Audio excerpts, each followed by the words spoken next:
ஓம் மகா கணபதியே நமக. குருவாழ்க, குருவே சரணம். ஆன்மீக அன்பர்கள் அனைவருக்கும் இனிய வணக்கங்கள். நம்ம இந்த வீடியோ மூலியமாக 2026ஆம் ஆண்டிற்கான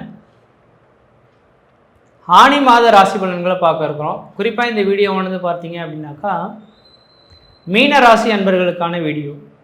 இந்த மீனராசி அன்பர்களுக்கு ஆனி மாத கிரகநிலை அறையும்போது உங்களுடைய ராசிநாதன் சொல்லக்கூடிய குரு பகவான் ராசிக்கு 5ஆம் இடத்தில் உச்சபலம் பெற்று உட்கார்ந்திருக்கார். இது மிகப்பெரிய ஒரு அதிர்ஷ்டத்துக்கான ஒரு அமைப்பு அப்படின்றது தான் சொல்லணும்.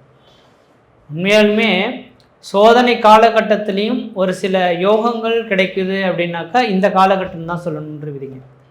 உண்மையாலுமே மீனராசி என்பவர்களுக்கு இந்த காலகட்டங்கள் சோதனைக்கான காலகட்டம் தான் சொல்லணும். ஏன்னா 7 சனியானது நடந்துட்டுருக்கு. இதில் ஜென்மத்தில் சனி பகவான் போயிட்டுருக்கார். அப்போ 7 சனி நடக்கக்கூடிய காலகட்டத்தில் குடும்பத்தில் கஷ்டம், நஷ்டம், வம்பு, வழக்கு, சண்டை, சச்சரவு, கோர்ட்டு, கேஷு, மன நிம்மதி குறையிறது, பொருளாதார நெருக்கடிகள் ஏற்படுறது, கடன்கள் அதிகரிக்கிறது, உற்றார் உறவினரை பகைமை பாராட்டுறது, சொந்த பந்தத்தினால பிரச்சனைகள் உருவாகுன்ற மாதிரி பல்வேறுபட்ட கஷ்டங்களை சந்திக்கக்கூடிய ஒரு நபர்களாக இந்த மீனராசி என்பவர்கள் இருந்துகிட்ருக்கீங்க. ஆனால் அதை தும்சம் செய்யக்கூடிய அளவில் பார்த்தீங்கன்னாக்கா உங்களோட ராசிநாதனே ராசிக்கு 5ஆம் இடத்தில் உச்சபலம் பெற்று அந்த உங்கள் ராசியை பார்க்கறது மட்டும் இல்லாமல் ராசியில் இருக்கக்கூடிய சனி பகவானை பார்க்கறதுனால 7 சனியின் தாக்கத்திலிருந்து கொஞ்சம் மீண்டு வரக்கூடிய காலகட்டங்கள் ஒரு வருட காலகட்டங்கள் இருக்க போகுதுன்று விதிங்க. அப்போ 2027 ஜூலை வரலும் 7 சனியின் தாக்கங்கள் உங்களுக்கு இருக்காது. சனி பகவானின் தாக்கத்தை குறைக்கக்கூடிய அளவுகளுக்கு வலிமை பெற்ற குரு பகவான் உங்கள் ராசியை பார்ப்பதனால் சனி தோஷங்கள் உங்களுக்கு விளக்கப்படுதுன்று விதிங்க. அப்போ இந்த உங்கள் ராசிநாதனான குரு பகவான் ராசிக்கு 5ஆம் இடத்துலேருந்து உச்சபலம் பெற்று உங்கள் ராசியை பார்க்கக்கூடிய காலகட்டத்தில் மீனராசி என்பவர்களுக்கு குடும்பத்தில் ஒரு சுப நிகழ்வுகளும் சுபகாரியங்களும் அழியா சொத்து சேர்க்கையும் வீடு மனைவாசல் வாங்குவது, கட்டுவது, குடிபெறுவது, குலதெய்வத்துக்கு செய்ய வேண்டிய சடங்கு செய்கின்ற மாதிரி ஒரு சில சுப நிகழ்வுகளை ஏற்படுத்தக்கூடிய ஒரு காலகட்டம் தொடர ஆரம்பிச்சிருச்சுன்றதை தெளிவுபடுத்த விரும்புகிறேங்க. இந்த விதிகள் கடந்த 2026 ஜூன் 1ஆம் தேதி தான் தொடங்குதுங்க. இது 2027 ஜூலை வரலும் உங்களுக்கு இருக்க போகுது. இந்த ஒரு வருட காலகட்டத்தில் உங்கள் மனசு என்னதெல்லாம் சொல்லுதோ செய்ய தொடங்கிடுங்க. அதே நேரத்தில் உங்கள் சுய ஜாதகத்தையும் ஒரு முறை பார்த்துங்க. ஏன்னா நீங்கள் பாட்டுக்கு இந்த நேர காலையில் எடுத்தவங்க ஒத்துன்ற மாதிரி ஒரு சில செயல்களை செய்து முடிச்சுட்டு இந்த ஒரு வருடம் நல்லா போகும், அதுக்கப்புறம் தடையாச்சுன்னா ஒன்றும் பண்ண முடியாது. நீங்கள் உங்களோட சுய ஜாதகத்தில் நீங்கள் என்ன செய்யணும், என்ன செய்யக்கூடாது, என்ன வேலைகள் பார்த்தா வருமானம் கிடைக்கும், உங்களுக்கான வேலைகள் என்ன, சொந்த தொழிலாக, தனியார் துறை வேலை வாய்ப்பா, அயல்நாட்டு வேலையா, அரசு உத்தியோகமா அப்படின்றத தெளிவுபடுத்த இருந்திருக்கும். அப்போ என்ன துறையோ அந்த துறையில் இந்த நேரத்தில் பயணிக்க கற்றுக்கிட்டிங்கன்னா ஓரளவுக்கு நலம் பெற முடியும். இதை விட்டுட்டு இன்னொரு துறை சார்ந்த அமைப்பில் போயிட்டிங்கன்னா அதை விட்டுட்டு குறிப்பிட்ட காலகட்டத்துக்கு பிறகு இந்த துறைக்கு வருவீங்க. அதனால் இழப்புகள் தான் மிஞ்சும். அதனால் உங்களோட சுய ஜாதகத்தை எடுத்து உங்களோட தொழில் என்ன அப்படின்றத கேட்டு தெரிஞ்சுக்கிட்டு அதுக்கு பின்னர் முயற்சி எடுக்கிறது ஓரளவுக்கு நல்லா இருக்குன்ற விதிங்க. அதே வேளையில் இந்த குரு பகவான் அப்படின்றது பார்த்திங்கனாக்கா தொழில் சார்ந்த விஷயத்தில் போட்டி பொறாமைகளும் கொஞ்சம் கொடுத்துட்டு தான் இருப்பார். ஆனால் நீங்கள் அதை தும்சம் செய்யணும் அப்படின்னு நினச்சிங்கனாக்கா இன்றைய தேதியில் இருந்துங்க தொடர்ச்சியாக சனிக்கிழமை தோறும் சாயந்தர வேளையில் 5:30 மணிலேருந்து 6:30 மணிக்குள்ளார விநாயகருக்கு நல்லெண்ணெய் தீபம் தொடர்ச்சியாக போட்டு வந்தீங்கன்னாக்கா இந்த மழை போல் வரக்கூடிய பிரச்சனைகள் பனி போல் குறையுன்றதுங்க. அதே போல் மீனராசி என்பவர்கள் யாராவது இந்த நேரத்தில் திருமணம் ஆகாமல் இருக்கீங்கன்னா கண்டிப்பாக திருமண வாய்ப்புகளை ஏற்படுத்தி கொள்ளுங்கள். இந்த ஒரு வருட காலம் தான் உங்களுக்கு ஒரு உன்னதமான காலகட்டமாக இருக்குது. இல்லையே இன்னொரு 3 வருட காலகட்டத்துக்கு பிறகு தான் திருமண வாழ்க்கை அமைகின்றது உங்களோட ஜாதக விதி. அதனால் ராசிக்கு 5ஆம் இடத்துல குரு பகவான் இருக்கனால திருமண வாழ்க்கையை ஏற்படுத்திக்கிறது உங்களோட அறிவின் திறமைன்ற விதிங்க. அதே போல் இந்த குரு பகவானோட பார்வைப்படக்கூடிய இடங்கள்லாம் சுபீட்சம் அடையுங்க. அப்போ இந்த குரு பகவான் பார்க்கக்கூடியது உங்களோட லாபஸ்தானத்தையும் பார்த்துட்ருக்கார் சமசப்தமாக. அப்போ நீங்கள் எந்தளவுக்கு உழைக்கிறதுக்கு ரெடியாக இருக்கீங்களோ அந்தளவுக்கு வருமானத்தை பெருக்கக்கூடிய அளவுகளுக்கு இந்த குரு பகவானும் சிறப்பாக இருந்துகிட்ருக்கார். அப்போ நல்லா உழைக்க ஆரம்பிச்சிங்கன்னா வருமானத்தை பெருக்கிக் கொள்ளலாம். அதன் மூலிமா ஆதாயத்தை பெருக்கிக் கொள்ளலாம். வரக்கூடிய வருமானத்தை அசட்டாக மட்டும் பொருளாக மட்டும் பணமாக மட்டும் வச்சிடாமல் ஒரு அசட்டில் போட்டு வச்சிங்கன்னா சிறப்பாக இருக்கும். நீங்கள் பணமாக போட்டு வச்சிங்கன்னா பின்னர் காலகட்டத்தில் அது விரயமாகறதுக்கான வாய்ப்புகளும் இருந்துகிட்ருக்கு. அதனால் அழியா சொத்துக்களில் போட்டு வச்சுறது ஓரளவுக்கு நல்லா இருக்குன்றீங்க. அதே போல் உங்களோட ராசிக்கு 9ஆம் இடத்தை குரு பகவான் பார்க்கறனால தந்தை வழி, பாட்டன் வழி, முப்பாட்டன் வழி சொத்து சுகங்களில் ஏதாவது வில்லங்கள் இருந்ததுன்னா அந்த வில்லங்கள் தீர்வதற்கான ஒரு காலகட்டம் உருவாகும். தந்தை வழி, பாட்டன் வழி சொத்து சுகங்கள் பிரிக்கப்பட்டு உங்களுக்கு கிடைக்க வேண்டிய அமைப்புகள் ஓரளவுக்கு சிறப்பாக இருக்குன்றீங்க. இப்போ ஜென்மத்தில் சனி பகவான் வந்து உட்காந்துருக்காரு சார், உடல் ரீதியாக கொஞ்சம் மன அழுத்தம் இருக்குது, இந்த வேலையை செய்யலான்னு தோணுது ஆனால் செய்ய விட மாட்டேங்குது, ஏதோ தடைப்பட்டுக்கிட்டே இருக்குது அப்படின்னு சொல்லக்கூடிய நபர்களுக்கு விநாயகர் பெருமான் வழிபாடு தான் சிறப்பாக இருக்கும். ஓரளவுக்கு தேக ஆரோக்கியம் சிறந்து விளங்கும். ஏன்னா குரு பகவான் உச்சபலம் பெற்று உங்கள் ராசியை பார்க்கறனால உடல் பிரச்சனையிலேருந்து மீண்டு வந்துடுங்க, கவலைப்பட வேண்டாம். பழமையான வீடு வாகனங்களை இடிச்சிட்டு புதுமையான வீடு கட்டுவதற்கான யோகமும் இந்த நேரம் வந்துருச்சு. இந்த 7 சனி காலகட்டத்தில் அளவுக்கு மீறிய கடன்கள் வந்தே தீருன்றதான் விதிங்க. அதை யாரும் மாற்றி அமைக்க முடியாது. அந்த கடன்களை நீங்கள் சுப செலவுகளாக மாற்றிக்கொள்ளணும். அப்போ என்ன செய்யலாம் அப்படின்னாக்கா, வாய்ப்பு கிடைச்சதுன்னா இந்த நேரத்தில் அழியா சொத்துக்கள் வாங்கி வீடு வாங்குவது, வீடு கட்டுவது சம்மந்தப்பட்ட வேலைகளை செய்திங்கன்னா இந்த கடன் பிரச்சனைகள் அது மேலே போயிடும். இல்லையேல் வேறு விதத்தில் நோய் தொந்தரவுகள், சண்டை சச்சரவுகள், வம்பு வழக்குகளுக்காக செலவு செய்து இழக்கக்கூடிய காலகட்டம் உருவாயிடும். அதனால் வீடு மனை வாசல் வாங்கணும்னு நினச்சிங்கன்னா யோசிக்காமல் வாங்கி கட்டுவதற்கான யோக காலகட்டம் வந்துருச்சுன்னு விதிங்க. அதில் திருமண வயதில் இருக்கக்கூடிய நபர்கள் திருமண வாய்ப்புகளை ஏற்படுத்திக் கொள்ளுங்கள். அதான் சிறப்பாக இருக்கும். குழந்தை இல்லையேன்னு காத்திருக்கக்கூடிய நபர்கள் கண்டிப்பாக இந்த வருட காலகட்டத்தில் குழந்தை பேர் தரிக்கிறதுக்கான வாய்ப்புகள் இருந்துகிட்ருக்கு. அதனால் உங்களோட சுய ஜாதகத்தையும் ஆண் பெண் இருவரோட ஜாதத்தையும் உங்களோட திருமணம் ஆகி ஒரு 4 வருஷம் 5 வருஷம் ஆச்சு குழந்தை இல்லையேன்னு காத்திருக்கக்கூடிய நபர்களுக்கு கண்டிப்பாக இந்த வருடத்தில் குழந்தை தரிக்கின்ற மாதிரி இருக்குது. அதே ஒரு வேளை 4 வருஷம் 5 வருஷம் குழந்தை இல்லாத நபர்களுக்கு காரணம் என்னன்றது தெரிஞ்சுக்கணும் இல்லைங்களா. அவங்க சுய ஜாதகம் ஏதாவது புத்திர தோஷங்கள் எதுவும் இருக்கலாம். அப்போ ஏதாவது தோஷங்கள் இருந்தால் அது சார்ந்த கோயில்களுக்கு பரிகாரத்துக்கு போயிட்டு வந்துறது தான் நல்லா இருக்குங்க. அதாவது இப்போ கோயில் பரிகாரம் தான் சிறப்பானது. கோயில் பரிகாரம்னா என்னங்க, இந்த கோயில்களுக்கு நீங்கள் போயிட்டு வந்தாவே அந்த தோஷங்கள் நிவர்த்தி அடைகின்றது தான் விதி. அது மாதிரி உங்களோட ஜாதகத்தில் எந்த கிரகத்தினால பாதிப்புகள் இருக்கோ அந்த கிரகம் சார்ந்த கோயில்களுக்கு ஒரு முறை போயிட்டு வந்துட்டிங்கன்னா இந்த புத்திரதோஷம் சம்மந்தப்பட்ட விஷயத்துலேருந்து மீண்டு வரதுக்கான வாய்ப்புகள் உருவாகுன்ற விதிங்க. அதேமாதிரி தொழில் சார்ந்த விஷயத்தில் கொஞ்சம் சிந்தித்து செயல்படுங்க. அகலக்கால் வைக்க வேண்டாம். வியாபாரம் சார்ந்த விஷயத்துலையும் அளவுக்கு அதிகமாக செயல்படுறத கொஞ்சம் குறைச்சிக்கொள்வது நல்லாயிருக்கும். இந்த நேரத்தில் ஆன்மீகம் சம்மந்தப்பட்ட ஈடுபாடுகள் அதிகமாக இருந்துட்டு இருந்தீங்கன்னா வாழ்க்கையில் வெற்றி பெறத்துக்கான வாய்ப்பு உண்டு. படிக்கக்கூடிய மாணவ செல்வங்களுக்கு கல்வியில் நல்லாவே சிறந்து விழுவாங்க. கல்வியில் எந்த விதையும் தடைகள் ஏற்படாது. கடன்கள் மட்டும் அளவுக்கு மீறி வாங்கிட வேண்டாம். சிந்தித்து செயலாற்றுவது சிறப்பாக இருக்கும். இடமாற்றம் தொழில் மாற்றம் வந்ததுன்னா கண்டிப்பாக ஏற்படுத்திக் கொள்ளுங்கள். அதுதான் உங்களுக்கு சிறப்பான அமைப்புகளை தரும்.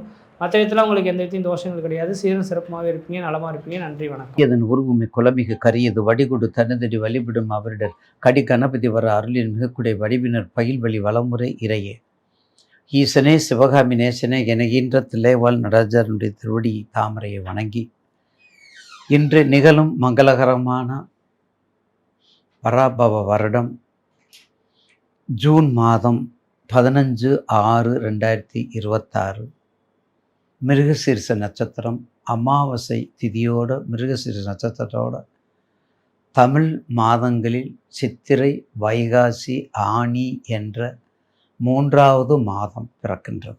அடுத்ததாக ஆனி 8ஆம் நாள் 22/6/2026 வைணவ திருக்கோயிலில் திருமஞ்சனம் சிறப்பாக பெருமாளுக்கு அபிஷேகம், ஆராதனை, தூப தீபம், நைவேத்தியம் எல்லாம் உற்சவமூர்த்தியிலிருந்து கருவறையிலிருந்து எல்லாம் சிறப்பாக செய்வாங்க. ஆனால் திருமஞ்சனம்ங்கிறது சிவத்தலத்தில் இல்லை.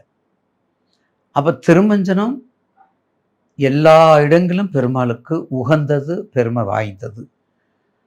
ஆனால் இந்த ஆனி மாதம் மட்டும் மகாவிஷ்ணுடைய மாமனாகிய கோவிந்தராஜ பெருமானுடைய மாமனாகிய நடராஜ பெருமானுக்கு இந்த ஆனி மாதம் திருமஞ்சனம் உண்டு.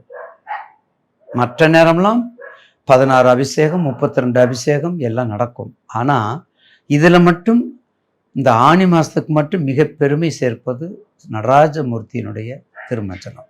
ஏன்னா 12 மாதங்களும் இந்த ஆனி மாதத்தில், ஆங்கிலத்திற்கு ஜூன் மாதம், ஏற்கனவே இப்போது தான் குரு பயிற்சியெல்லாம் வந்திருக்குது. எனவே நேயர்களுக்கு அப் டு டேட் சொல்லுங்க ஐயா அப்படின்னு கேட்பீங்க. அந்த வகையிலே மாதாந்திர டிவி நேயர்களுக்கும் என்னை ஆக்கமும் ஊக்கமும் ஏற்படுத்தி கொடுக்கின்ற நேயர் பெருமக்களுடைய பாதம் பணிந்து 12 ராசிக்குரிய பலன்களை பற்றி இப்போது நம்ம தொகுத்து வழங்க உள்ளேன். அடுத்து நாம் காண இருப்பது மீன ராசி. காலபுருஷனுக்கு 12, காலபுருஷனுக்கு 12 கூட்டு எண் குரு. தெளிவு குருவின் திருமேனி காணல், தெளிவு குருவின் திருநாமம் செப்பல், தெளிவு குருவின் திரு வார்த்தை கேட்டல், தெளிவு குரு சிந்தித்தல் தானே. ஒரு குரு என்ன செய்யணும்? குணமிகு வியாழன் குரு பகவானே மனமுடன் வாழ மகிழ்வுடன் அருள்வாய் பிரகஸ்வதி ஞான குரு பகனே கிரகதோஷம் என்று கடாட்ச தருள்வாய் குரு பகவனே. ஏன் சொல்றோம் அப்படி? அந்த ரட்சிக்கக்கூடிய தன்மை, அந்த மீனத்திற்கு, அந்த ரட்சிக்கக்கூடிய கருணை கடல் மீனத்திற்கு. அதனால தான் 12 ராசியில் அந்த 12ஆம் இடத்துல அயனமும் சயனமும் போகமும் உறவும் துறவும் ரோகமும் அனைத்து செயல்களுக்கும் அதிகாரி அவர்தான். என்ன சொந்தம், குருனுடைய அருள் இல்லாமல் எதுவும் செய்ய முடியாது. குருனுடைய தாக்கங்கள் இல்லாமல் எதுவும் பண்ண முடியாது. அதனால தான் எல்லா அறிஞர்களும் குருப்பெயர்ச்சி குருப்பெயர்ச்சி குருப்பெயர்ச்சி குருப்பெயர்ச்சி என்று அதனுடைய நுணுக்கங்களோடு அதை விளக்கங்களோடு அதை பகிர்ந்து கொள்கிறார்கள் மதிப்புக்குரிய நேயர் பெருமக்களிடத்துல. நேயர் பெருமக்கள், நீங்க கேட்கக்கூடிய கேள்விக்கு அந்த குரு என்னென்ன செய்யும் என்பதுதான் முக்கியம். அப்ப மீனராசி நேயர்களுக்கு கண்டிப்பாக மீனராசிக்கு வரக்கூடிய 7.5 நிச்சயமாக மற்ற ராசிகளை விட அங்கே குறைவு. அது உங்களுக்கு ப்ராக்டிக்கலாக செஞ்சாச்சுன்னு தெரியும், இல்லைன்னா புரியாது. ஏன்னா குருவும் சனீஸ்வரரும் நட்பு கிரகம், சமக்கிரகம். அதனால பயப்பட வேண்டிய அவசியம் இல்லை. மீனராசி நேயர்களுக்கு இந்த ஜென்மச்சனி, பாதச்சனி, கண்டகச்சனி எதையுமே நீங்கள் நினைக்காதீங்க. தயவு செய்து புதுசாக மட்டும் எதுவும் ஆரம்பிக்காதீங்க. பங்கா இருந்தாலும் சரி, அது விவசாயமாக இருந்தாலும் சரி, வண்டி வாகனமாக இருந்தாலும் சரி, இல்லை அது என்னது நம்ம இந்த ஷேர் மார்க்கெட்னாலும் சரி, வெளிநாடானாலும் சரி, வெளிநாடு போகலாம். எக்ஸப்ட் வெளிநாடு போகலாம். இதெல்லாம் முடிச்சுட்டு இதெல்லாம் பார்த்துக்கிட்டு இருந்தால் இந்த 7.5 சனீஸ்வரர் உங்களை எதுவும் செய்ய மாட்டார். இந்த 7.5 சனீஸ்வரர் உங்களை எதுவும் செய்ய மாட்டார். நிச்சயமாக நல்ல ஒரு வழியை கொடுப்பார். நல்ல வழி தான் கொடுப்பாரு. 7.5 உடனே பயந்துட்டு நம்ம நடுநடுங்கி இருக்குங்கிற அவசியம் இல்லை. எந்த தொழில் செஞ்சோமோ அந்த தொழிலை அகலக்கால் வைக்காம அப்படியே அனுசரிக்கணும். அப்படியே அனுசரித்து கொண்டு வாங்க. எங்கேயும் போக வேண்டாம், எதையும் செய்ய வேண்டாம், அப்படியே கொண்டு வாங்க. அப்படி இருக்கிறத மட்டும் சிறப்பாக செஞ்சுட்டா நீங்கள் தான் இலக்கணம் படித்தவர். இருப்பதை கொண்டு சிறப்புற நடத்திக்கிறணும். எனக்கு அது வேணும் இது வேணும்னு சொல்லி அந்த இதாக கேட்கக்கூடாது. என்லார்ஜஸாக கேட்கக்கூடாது. என்லார்ஜஸாக கேட்காதீங்க, அது வேண்டாம், இது போதும் நமக்கு. அப்படிப்பட்ட நிலைமை வந்துச்சுன்னா நிச்சயமாக உங்களுக்கு இந்த 7.5 சனி இந்த தாக்கத்தை உங்களை விட்டு போகும், எடுக்காது. இல்லை சார், ரொம்ப கஷ்டப்பட்டேன் சார், ரொம்ப எல்லாத்தையும் இழந்துட்டேன் சார், நிறைய பேர் சொல்லிட்டு இருக்காங்க. இருந்தாலும் அவருடைய கணக்கு, அவருடைய இதை செலுத்த, அவருடைய கணக்கில் அதை சொல்லித்தான் ஆகணும். அதில் மாற்று கருத்து இல்லை. அவருடைய நேரம் இருக்கத்தான் செய்யும்.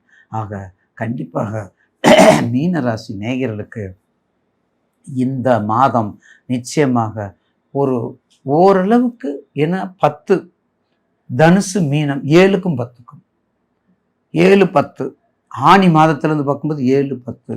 அப்போ நிச்சயமாக புதுசாக மட்டும் எதுவும் செய்யாமல் இருந்தால் அப்படியே கொண்டு வந்துடுங்க. அது வெளிநாடாக இருந்தாலும் சரி, மஞ்சளாக இருந்தாலும் சரி, கரும்பாக இருந்தாலும் சரி, டெக்ஸ்டைல்ஸாக இருந்தாலும் சரி, இல்லை ஃபினான்ஸ் சம்மந்தப்பட்ட இருந்தாலும் சரி, எதாக இருந்தாலும் நீங்கள் ஒரு கை பார்த்துக்குறவா அப்படின்னு சொல்கிற அளவுக்கு அந்த ஆராய்ச்சி இருக்கும். எனவே 7.5 சொல்லி பயப்படாமல் அதாவது வயசு என்ன வயசு, சின்ன குழந்தையா படிப்பை தடைபடும், பெரியவங்களா திருமணம் கண்டிப்பாக உண்டாகும்.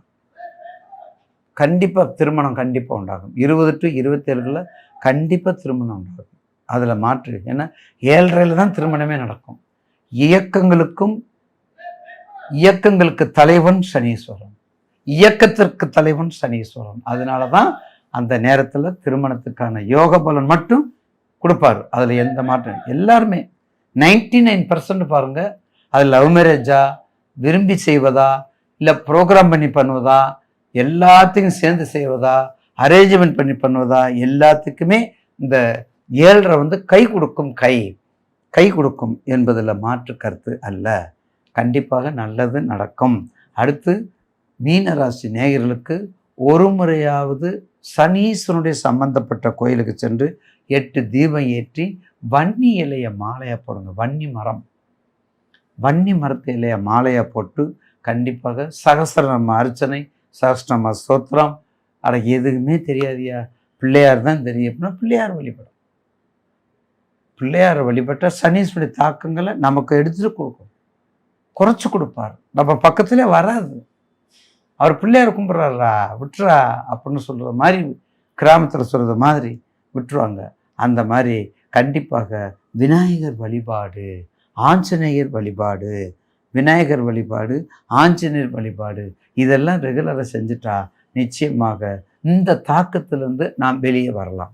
இந்த தாக்கத்திலிருந்து நாம் வெளியே வரலாம் என்பதில் மாற்று கருத்து அல்ல.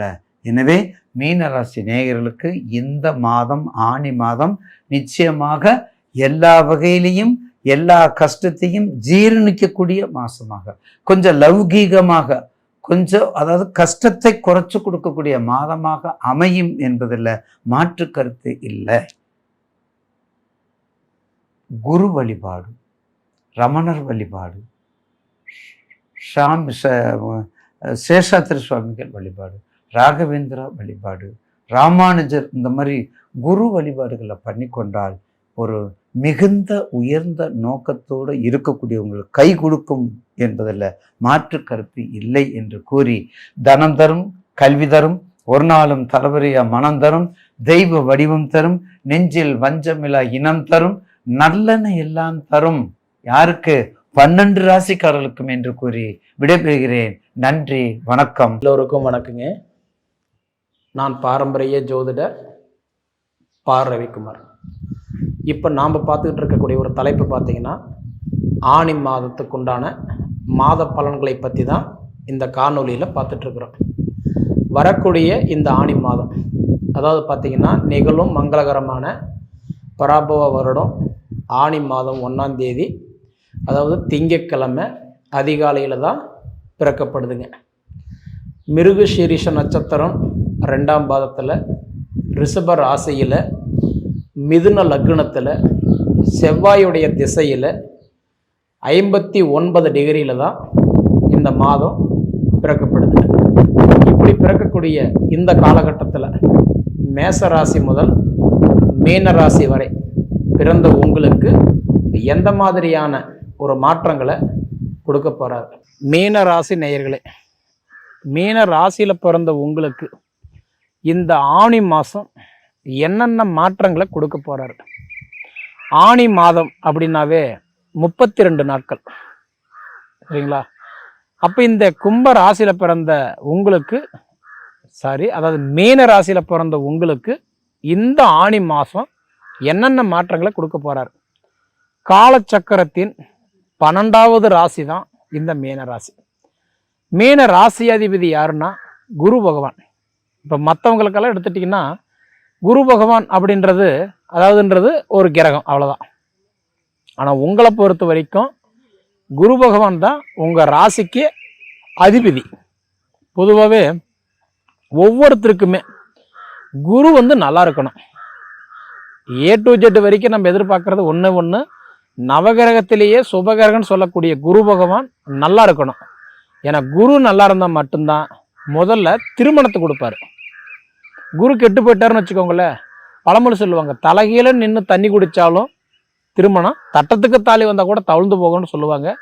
குரு பகவான் பொறுத்த வரைக்கும் உங்கள் ராசிக்கே அதிபதி குரு பகவான் இப்போ மிதுன ராசியிலிருந்து கடக ராசிக்கு ஜூன் மாதம் 1ஆம் தேதி தான் குரு பயிற்சியானார். அப்படி குரு பகவான் கடக ராசியில் உச்சம் அடைஞ்சிட்டார். உச்சம் அப்படின்னா அதிர்ஷ்டம், நல்லது. அதாவது ஒரு கிரகம் உச்சம் அடையும் போது அவர் ரொம்ப நல்லது பண்ணுவார். நீச்சம் அடையும் போது அந்த கிரகம் சுத்தமாக வேலை செய்யாது, டவுன் ஆகிடும், சரிங்களா? நீச்சம்னா செயல் இழந்துருவார். அப்போ உச்சம் அடைஞ்ச குரு உங்கள் ராசி தான் பார்த்துட்டு இருக்கிறாரு, 9ஆம் இடமா, சரிங்களா? குரு 4 ராசிக்கு நல்லது பண்ணுவார். மேக்சிமம் 4 ராசின்னா அவர் உக்காந்துருக்கிற வீட்டு 5ஆம் இடம், 7ஆம் இடம், 9ஆம் இடம், உங்கள் ராசி 9ஆம் இடமாக தான் பார்க்குறாரு. அப்போ 9ஆம் இடமா பார்க்குறாருன்னா அதாவது பாக்கியஸ்தானத்திலிருந்து பார்க்குறாரு. அப்போ பாக்கிய குருவை உங்களை பார்க்குறாரு, சரிங்களா? உங்களுக்கு 5ல் குரு உட்காந்துருக்கிறார், பஞ்சம குருவை உட்காந்துருக்கிறார். இதில் என்ன ஒரு விஷயம்னா, குரு உங்களோட ராசிக்கு அதிபதி குரு உங்கள் ராசியே பார்க்குறாரு. இதனால் பார்த்தீங்க அப்படின்னா சார் ரொம்ப நாளாக நான் வரன் பார்த்துட்டு இருக்கிறேங்க, எனக்கு தள்ளி தள்ளி போயிட்டு இருக்குதுங்க அப்படின்னு சொல்லக்கூடிய ஆணாக இருக்கட்டும் பெண்ணாக இருக்கட்டும், இந்த மாதத்தில் நிச்சயமாக உங்களுக்கு பேசி முடிக்கிறதுக்கோ கை நினைக்கிறதுக்கோ இன்னாருக்கு இன்னாருன்றதை ஒரு முடிவு பண்ணுறதுக்கு கண்டிப்பாக நிறைய சான்ஸ் இருக்குது. அதுக்கு நீங்கள் பார்க்க வேண்டியது தெரிஞ்சிக்க வேண்டியது என்னென்னா, உங்கள் சுய ஜாதகத்தில் லக்னாதிபதிக்கு 7வது ராசி 7வது வீடு சுத்தமாக இருக்குதா, உங்கள் கலஸ்திரக்காரகன் நல்லா இருக்கிறாரன்றதை மட்டும் ஒரு தடவை பார்த்துக்கிடுங்க. சரியா? 2வது குரு பார்க்கும்போது புத்திர செல்வங்கள் பெருகும். ஆண் இருந்து பெண் இல்லை, பெண் இருந்து ஆண் இல்லை, ஒரு சிலருக்கு 2 குழந்தைங்க இல்லைன்னா கூட அதாவது புத்திர செல்வங்கள் உங்களுக்கு பெருகும். அதுக்கு உங்கள் சுய ஜாதகத்தில் 5ஆம் இடம் நல்லா இருக்கா, அதாவது புத்திரக்காரகன் நல்லா இருக்கிறாரா, அது நீங்கள் தெரிஞ்சுக்கிடுங்க. சரிங்களா? அப்போ குரு பொறுத்த வரைக்கும் உங்களுக்கு மேக்சிமம் இன்னொரு 5 மாதத்துக்கு உங்களுக்கு ரொம்ப ரொம்ப ரொம்ப சூப்பராக உங்களுக்கு நல்ல பலன்களை கொடுக்க போகிறாரு. அது நான் சொல்கிறது, முதல்ல திருமணம், 2வது புத்திர பாக்கியம், 3வது வாழ்வாதாரம். ஏன்னா ஒரு மனிதனுடைய வாழ்வாதாரமே வேலை தான். அதாவது உழைப்புக்கு தகுந்த உயர்வு இல்லாமல், வயசுக்கு தகுந்த வளர்ச்சி இல்லாமல் போராடிட்டு இருக்கக்கூடிய மீனராசிக்காரங்களுக்கு நான் என்ன சொல்கிறேன்னா, ஒன்றும் இல்லை, உங்களுக்கு 7 சனின்றது ஒரு பக்கம் நடந்துகிட்டு இருக்கட்டும். ஏன்னா 7 சனின்றது வந்து இப்போ இந்த சனி 7 சனி வந்து இந்த மாதத்தில் மாறுதான்னு கேட்டால் மாறல. அதனால் இந்த மாதத்துக்கு தனிச்சவர் எதுவும் கொடுக்க போகிறது இல்லை. அதனால் 7 சனி ஒரு பக்கம் இருந்தாலும் குரு பகவான் உங்கள் ராசி பார்க்க ஆரம்பித்த வாட்டி அந்த சனியுடைய தாக்கம் கொஞ்சம் குறையிறதுக்கு ஆரம்பிக்கும். அந்த விஷயத்தில் நீங்கள் கான்ஃபிடண்ட்டாக இருக்கலாம். ஏன்னா இன்றைக்கி சனி பகவான் உங்களுக்கு அந்த 7 சனியுடைய தாக்கம் கொஞ்சம் குறையும். அப்போ நீங்கள் சனி பகவானுக்கு என்ன பரிகாரம் செஞ்சால் நல்லது? திருநள்ளாறு போயிட்டு வர்றது நல்லது. அதே மாதிரி குச்சனூர் போயிட்டு வர்றது நல்லது. நவகிரகம் இருந்தால் 15 நாளைக்கு ஒரு தடவை வளர்ப்பிற தேய்ப்பிற நவகிரகத்தை சுற்றிட்டு வர்றது நல்லது. சனீஸ்வரன் கோயில் எங்கேயாவது பார்த்தீங்கன்னா அங்கே தீபம் வித்துட்டு இருப்பாங்க, வாங்கி விளக்கு பொருத்திட்டு வாங்க, அது நல்லது. சனிக்கிழமை கண்டா கடையில் கேளுங்க, கருப்பு எள்ளுன்னு கேட்டால் தருவாங்க. அந்த கருப்பு எள்ளோட சாதம் பிசைஞ்சு காகத்துக்கு வச்சுட்டு சாப்பிடுங்க. சனிக்கிழமை விரதம் பிடிங்க, இதெல்லாம் உங்களுக்கு நல்லது. சரிங்களா? சனிக்கு உண்டான பரிகாரங்கள் செய்யும்போது அந்த சனியுடைய தாக்கம் உங்களுக்கு குறையும் போது இந்த குருவுடைய ஆதிக்கம் உங்களுக்கு வந்து நல்ல வேலை செய்யும். இப்போ குரு உங்கள் ராசி பார்க்குறாரா? இப்போ இந்த குரு பார்க்கக்கூடிய காலகட்டத்தில் குரு பகவானே வழிபட்ட கடவுள் யாருன்னா திருச்செந்தூர் முருகனை தான் வழிபட்டார். திருச்செந்தூர் போயிட்டு வாங்க, கண்டிப்பாக திருப்பம் நடக்கும். சனி பகவானுக்கு உண்டானது திருநள்ளாறு போயிட்டு வாங்க. குரு பகவான் பயிற்சி அடைஞ்சு உங்கள் ராசி பார்க்கறதுனால திருச்செந்தூர் போயிட்டு வாங்க, நிச்சயம் திருப்பம் நடக்கும். பொதுவாகவே எனக்கு தெரிஞ்சு உங்களுக்கு இந்த மாதம் நல்லா இருக்குன்னு சொல்கிறதில் மாற்றமே இல்லை, அற்புதமாக இருக்குது. ஒன்றே ஒன்று, வெள்ளை சட்டையில் பட்ட கரும்புள்ளி மாதிரி பாதிக்கிறது இந்த 7 சனி மட்டும்தான். அதுவும் இந்த குருவுடைய பார்வை உங்களுக்கு பார்க்கறதுனால இந்த சனியெல்லாம் கொஞ்சம் பவர் குறைஞ்சிடும். அப்படி குறையும் போது தொழில் பிரச்சனை தீரும், குடும்ப பிரச்சனைகள் தீரும், கடன் பிரச்சனைகள் கண்டிப்பாக கொஞ்சம் குறையும், கணவன் மனைவி குடும்பத்துக்குள்ளார இருக்கிற அந்த அண்டர்ஸ்டாண்டிங் உங்களுக்கு பெருகும். அதே மாதிரி சனி பிடிக்கும்போது சுபவிரயம் பண்ணுறது ரொம்ப நல்லது. அதுவும் அசையா சொத்துக்கள் வாங்குறது ரொம்ப நல்லது. அசையா சொத்துக்கள்னா அதாவது கிட்டத்தட்ட பார்க்கும்போது இடம் வாங்குறது, வீடு கட்டுறது, வீடு ஆல்ட்ரேஷன் பண்ணுறது, இந்த மாதிரி அசையா சொத்துக்கள் பண்ணுறது ரொம்ப ரொம்ப நல்லது. அசையும் சொத்துக்கள் வேண்டாம். வட்டிக்கு பணம் கொடுக்கறது, ஜாமீன்களுக்கு போடுறது, மற்றவங்களுக்கு உதவி செய்கிறது, உதவி செஞ்சால் கூட உபத்திரத்தில் போய் முடிஞ்சிடும், தேவையில்லாத வேலை. அதனால் அசையா சொத்துக்களில் முதலீடு இன்வெஸ்ட்மெண்ட் பண்ணுங்கள், நிச்சயம் நல்லாயிருக்கும். ரியல் எஸ்டேட்டு, ஆன்லைன் பிஸ்னஸ் இந்த மாதிரி பார்த்துட்டிங்கன்னா ஒரு வேலை செய்துட்டு இருந்தீங்கன்னா இந்த சனி பகவான் கொஞ்சம் ஸ்லோவாக தான் உங்களுக்கு வேலை செய்யும். சரிங்களா? நான் ரியல் எஸ்டேட்டில் இருக்கிறேங்க, எனக்கு வந்து சரியான ஒரு கஸ்டமர் இல்லை, எனக்கு அதில் நல்ல லாபம் இல்லை அப்படின்னு சொல்கிறவங்களுக்கு ஏன்னா இப்போ ஸ்லோவாக தான் வேலை செய்யும். அதே மாதிரி இந்த காயின் பிஸ்னஸ், ஆன்லைன் பிஸ்னஸ் இந்த மாதிரி பண்ணிகிட்டு இருக்கிறவங்களுக்கு எல்லாமே இப்போ 7 சனி இருக்கிறதுனால அதுவும் ஸ்லோவாக தான் போகும். சரிங்களா? அதை தவிர இந்த உணவு சம்மந்தப்பட்ட தொழிலில் வேலை செய்கிறவங்களுக்கு சூப்பராக இருக்கும். சரிங்களா? அதாவது வந்து ரெஸ்டாரண்ட்டு, ஹோட்டல், மளிகை கடை, காய்கறி கடை, அதாவது இந்த மாதிரி உணவு சம்மந்தப்பட்டது நம்ம சாப்பிட்ற சம்மந்தப்பட்ட எந்த வியாபாரம் பண்ணினாலும் ஓரளவுக்கு அது ஓரளவுக்கு இந்த டைம் நல்லாயிருக்கும். ஏன்னா குரு பார்வை பார்க்கும்போது சுய தொழில் நல்லாயிருக்கும். சரிங்களா? பொதுவாகவே எனக்கு தெரிஞ்சு மீன ராசிக்கு ஒரே ஒரு பிரச்சனை இந்த 7 சனி மட்டும்தான். மற்றபடி குரு வந்து உங்களுக்கு ஃபேவராக இருக்கிறாரு, நீங்கள் பயப்பட வேண்டாம். அதே மாதிரி செவ்வாய் உங்களுக்கு 2ல் இருக்கிறாரு, 2ஆம் இடத்துல குடும்ப செவ்வாயாக இருக்கிறாரு. உங்களுக்கு 6ஆம் தேதிக்கு மேலே செவ்வாய் பகவான் உங்களுக்கு வந்து 3ஆம் இடம் தைரிய செவ்வாயாக போயிடுவார். செவ்வாய் நல்லா இருந்துட்டாருன்னா இந்த கடன் பிரச்சனைலாம் குறைஞ்சிரும், நீங்கள் பயப்பட வேண்டாம். கடன் பிரச்சனை கழுத்து பிடிக்கிற மாதிரி இருக்குதுன்றீங்களா? கண்டிப்பாக சொல்கிறேன், உங்களுக்கு வந்து 6ஆம் தேதிக்கு மேலே செவ்வாய் 3ஆம் இடத்துக்கு தைரியஸ்தானத்துக்கு போறாரு. அப்படி போயிட்டாருன்னா இந்த கடன் சார்ந்த பிரச்சனை எல்லாம் கண்டிப்பாக குறையறதுக்கு வாய்ப்பு இருக்குது. சரிங்களா? அடுத்தது வந்து சுக்கிரன் உங்களுக்கு 5ல் இருக்கிறார், புத்திரஸ்தானத்தில் சுக்கிரன் இருக்கிறார். அப்படி இருக்கிறதுனால உங்களை இருந்தாலும் சரி, இல்லை உங்களை சார்ந்தவங்க அக்காவுக்கோ தங்கச்சிக்கோ அண்ணனுக்கோ தம்பிக்கோ இல்லை உங்களோட பிள்ளைகளுக்கோ வாரிசு குறையா இருந்தது அப்படின்னா நம்ம என்ன சொன்ன மாதிரி 5ஆம் இடம் மட்டும் நல்லா இருக்குதான்னு பாருங்க. நல்லா இருந்துருச்சுன்னா நிச்சயமா இந்த புத்திர பாக்கியம் உங்களுக்கு கண்டிப்பா பெருகும். குறிப்பா அந்த 20 தேதி வரைக்கும் சுக்கிரனும் உங்களுக்கு புத்திர பாக்கியத்துக்கு சப்போர்ட் பண்றாரு. சரிங்களா? அப்ப 20ஆம் தேதிக்கு மேல 5ஆம் இடத்துல இருக்கக்கூடிய சுக்கிரன் 6ஆம் இடத்துக்கு போயிடுவார். அப்படி போயிட்டாருன்னா மேக்சிமம் இந்த சம்பளம் வாங்கக்கூடிய நம்ம இருக்கிறோம் பார்த்தீங்களா, அவங்களுக்கு எல்லாமே பார்த்துட்டேன்னா ஓரளவுக்கு இந்த தொழில் நல்லா இருக்கும், தொழில் மாற்றங்கள் ஏற்படும். ஏன்னா 10ஆம் இடம்ன்றது சுய தொழில், அடிமை தொழிலுக்கு 6ஆம் இடம். சரிங்களா? ஆனால் இந்த சுக்கிரன் வந்து அடுத்தது உங்களுக்கு 6ஆம் இடம் வந்துட்டாருன்னா ஓரளவுக்கு நல்லா இருக்கும். சரிங்களா? அதே மாதிரி இந்த புதன் 4ஆம் இடத்துலையும் சூரியன் 4ஆம் இடத்துலையும் இப்போ இருக்கிறதுனால எனக்கு தெரிஞ்சு இந்த புதன் ஆதித்ய யோகத்தில் இருக்கிறதுனால இந்த 8ஆம் தேதி வரைக்கும் பார்த்தீங்கன்னா இந்த விளையாட்டுத்துறையில் இருக்கிறவங்களுக்கோ, அதாவது ஒரு விஷயத்தை கற்றுக் கொடுக்குற இடத்துல இருக்கிறோம் பார்த்தீங்களா, அவங்களுக்கெல்லாம் சூப்பராக இருக்கும். நான் குருவாக இருக்கிறேங்க, நான் டீச்சராக ஒர்க் பண்ணுறேன், ரெண்டாவது நான் ஒரு பரதநாட்டிய கிளாஸ் வச்சுருக்கிறேன், ஒரு சிலம்பு வச்சு கற்றுருக்கிறேன், இந்த மாதிரி ஒரு விளையாட்டுத்துறை ஒரு குருவாக இருக்கிறவங்களுக்கு எல்லாம் ரொம்ப ரொம்ப சூப்பராக இருக்கும். சரிங்களா? 8ஆம் தேதிக்கு மேலே வந்து புதன் பகவான் வந்து உங்களுக்கு 4ஆம் இடத்துல இருந்து 5ஆம் இடத்துக்கு மாறிடுவார். குருவோட புதன் இணையும் போது நிச்சயமாக உங்களோட பிள்ளைகளுக்கு படிப்பு தரம் உயரும், ஹெல்த்து கண்டிப்பாக தரம் நல்லா இருக்கும், அவங்களோட மெமரிஸ் நல்லா இருக்கும், படித்த படிப்புக்கு உண்டான பலன் கிடைக்கும், அவங்க படிப்பில் நிறைய மாற்றங்கள் நீங்கள் இந்த டைமில் எதிர்பார்க்கலாம். சரிங்களா? ஏன்னா எனக்கு தெரிஞ்சு எது எப்படியோங்க மொத்தத்தில் உங்களுடைய நேர காலம் இந்த ஆனி மாதம் 32 தேதி முடிகிறதுக்குள்ளார கண்டிப்பாக ஒரு நல்ல ரிசல்ட் பார்க்கலான்றது நான் சொல்கிறேன். அதுக்கு முன்னாடி நான் சொல்கிற மாதிரி 2 இடத்துக்கு நீங்கள் போயிட்டு வாங்க, நிச்சயம் நல்லதாக நடக்கும். ஒன்று திருநள்ளாறு போயிட்டு வாங்க, 2வது வந்து திருச்செந்தூர் போயிட்டு வாங்க, அனுபவித்து பார்த்து சொல்லுங்கள். நன்றி.